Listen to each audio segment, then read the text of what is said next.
Despite theater industry pledges to improve its track record on diversity and inclusion in hiring, the follow-through has fallen far short of the promises, says a new report by Actors Equity Association. The Actors and Stage Managers Union says in its third annual Diversity and Inclusion Hiring Bias Report that statistics for the year 2020 indicate that the percentage of contracts going to members of color increased only marginally from the 2016 to 2019 period, rising from 21.5% to 24.8%.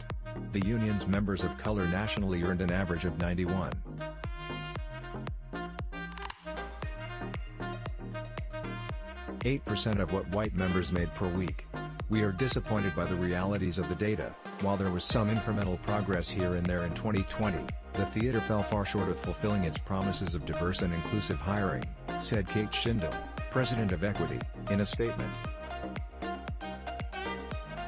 Equity has made it a top priority to combat inequality in the industry. But we cannot do this work alone. We call on everyone who makes hiring and pay decisions in the theater to demonstrate their commitment through their actions as well as their words. Shindle acknowledged the unusual circumstances brought by 2020. 2020 was obviously an outlier year. Our industry was among the hardest hit by COVID, and work weeks were nowhere close to the norm, she said.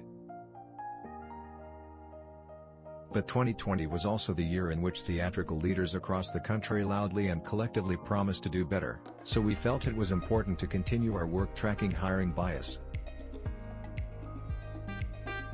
Among the other key findings in the report, read the full report here.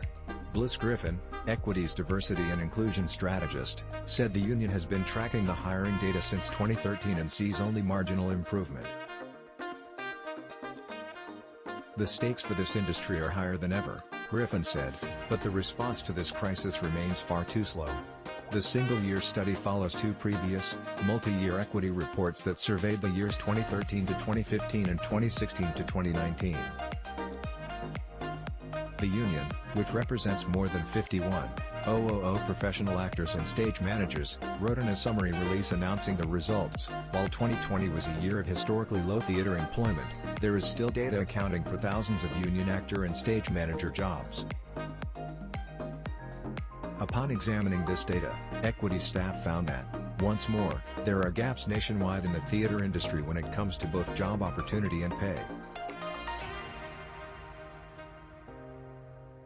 While these reports have demonstrated modest improvements year over year, they have continued to be slow and inconsistent.